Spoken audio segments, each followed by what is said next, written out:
मित्र बहुत जल्दी से ईर्ष्या करने लगते हैं, इसलिए वे आपको बहुत जल्दी धोखा भी देंगे।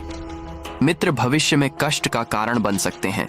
इसके बजाय अगर आप किसी पुराने शत्रु को काम पर रखेंगे तो वह मित्र से ज्यादा वफादार होगा, क्योंकि उसे बहुत कुछ साबित करना है।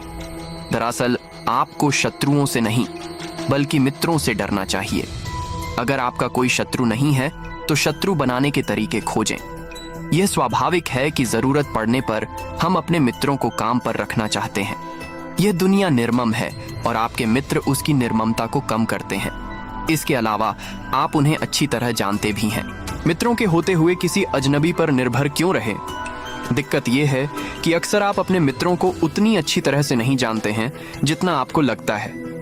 मित्र अवसर बहसे टालने के लिए आपकी हाँ में हाँ मिला देते हैं। आपको कष्ट न पहुंचे इसलिए वे अपने अप्रिय गुण छिपा लेते हैं। आप जब मजाक करते हैं तो वे घोड़ा ज्यादा हंसते हैं।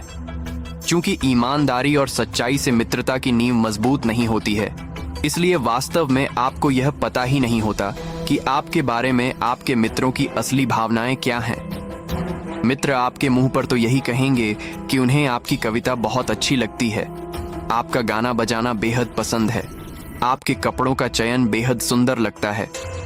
हो सकता है वे सचमुच आपकी तारीफ कर रहे हों, लेकिन प्रायः ऐसा नहीं होता है। जब आप अपने किसी मित्र को नौकरी पर रखने का निर्णय लेते हैं तो आपके सामने वे गुण धीरे धीरे सामने आते हैं जिन्हें उसने अब तक छिपा रखा था। अजीब बात यह है कि आपकी उदारता के इस काम से संबंधों का सम्राट हियरो को एक बार उनके एक शत्रु ने बताया कि उनके मुंह से बहुत बदबू आती है।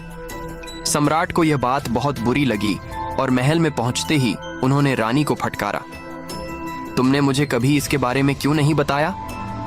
रानी चरित्रवान, पतिव्रता और भोली थी। उसने कहा, स्वामी, मुझे लगा कि शायद सभी मर्दों के मुंह से इसी तरह की बदबू आती होगी। इस तरह से यह स्पष्ट हो जाता है कि जो दोष स्पष्ट दिखाई देते हैं उनके बारे में हमारे शत्रु हमारे मित्रों या परिचितों से ज्यादा जानते हैं। किसी के दिए लाभ के बजाय नुकसान का बदला चुकाने के लिए लोग ज्यादा तत्पर होते हैं, क्योंकि कृतज्ञता यकी है और संतुलन बिगड़ जाता है। सभी लोग यह महसूस करना चाहते हैं कि उन्हें यह अवसर अपने दम पर मिला है, इसलिए आपका एहसान उन्हें बोझ की तरह लगता है। वे जानते हैं कि उन्हें योग्यता के कारण नहीं बल्कि मित्रता के कारण नौकरी मिली। मित्रों को नौकरी देने में एक एहसान छिपा होता है जिससे वे मन ही मन परेशान हो जाते हैं।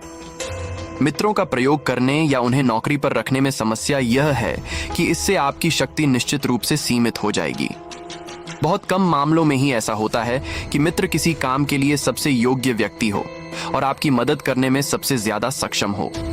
अंतिम विश्लेषण में योग्यता और क्षमता मित्रतापूर्ण भावनाओं से ज्यादा महत्वपूर्ण होती है। कामकाज की सभी स्थितियों में लोगों के बीच थोड़ी दूरी होना चाहिए। आप मित्र बनाने की नहीं बल्कि कोई काम करने की कोशिश कर रहे हैं, और मित्रता चाहे सच्ची हो या झूठी इस तथ्य को ढंक लेती है। शक्ति की कुंजी यह है कि आप में यह मूल्यांकन करने की क्षमता होनी चाहिए कि आपको सबसे ज्यादा फायदा कौन पहुंचा सकता है। दूसरी ओर आपके शत्रु सोने की ऐसी अनछुई खान है जिसका दोहन करना आपको सीखना चाहिए। नेपोलियन का विदेश मंत्री टैलीरेंड 1807 में इस निष्कर्ष पर पहुंचा कि नेपोलियन फ्रांस को बर्बादी के रास्ते पर ले जा रहा है, इसलिए उसके खिलाफ विद्रोह करना चाहिए। टैलीरेंड सम्राट के खिलाफ षड्यंत्र करने के खतरों को अच्छी तरह जानता था। उसे एक साथी की जरूरत थी। उसने सोचा, इस तरह के अभियान में वह किसी मित्र पर भरोसा नहीं कर सकता। उसने खुफिया विभाग के प्रमुख फोके को चुना जो उसका सबसे बड़ा शत्रु था और जिसने उसकी हत्या करवाने की भी कोशिश की थी।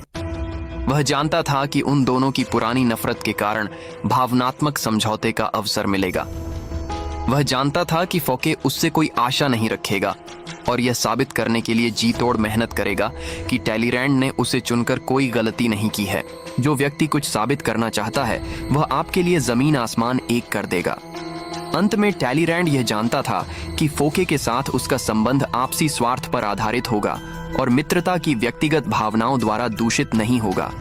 उसका चुनाव सही साबित हुआ। हालांकि वे नेपोलियन को सिंहासन से उतारने में सफल नहीं हुए। जब इतने शक्तिशाली और परस्पर विरोधी दो व्यक्तियों ने मिलकर सम्राट के खिलाफ मुहिम छेड़ी तो जनता ने भी इसमें उत्सुकता दिखाई। और धीरे धीरे सम्राट के प्रति विरोध बढ़ने लगा।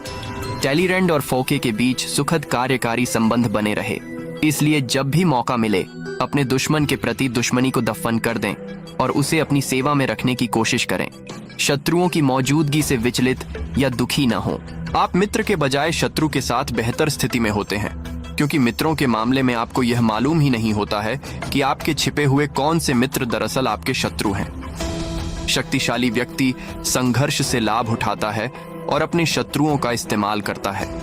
ऐसा करके वह उस आत्मविश्वासी योद्धा की छवि बना लेता है जिस पर अनिश्चितता के समय में विश्वास किया जा सकता है। तस्वीर कृतज्ञता का जबड़ा। आप जानते हैं कि अगर आप शेर के मुंह में उंगली रखेंगे तो इसका परिणाम क्या होगा, इसलिए आप ऐसा नहीं करते हैं। मित्रों के साथ आप इस तरह की सतर्कता नहीं रखते हैं, इसलिए अगर आप उन्हें नौकरी पर रखेंगे तो वे कृतज्ञता से आपको कच्चा चबा जाएंगे। दोस्तों, अगर यह वीडियो पसंद आया तो हमारे चैनल को सब्सक्राइब करें। Thanks for watching.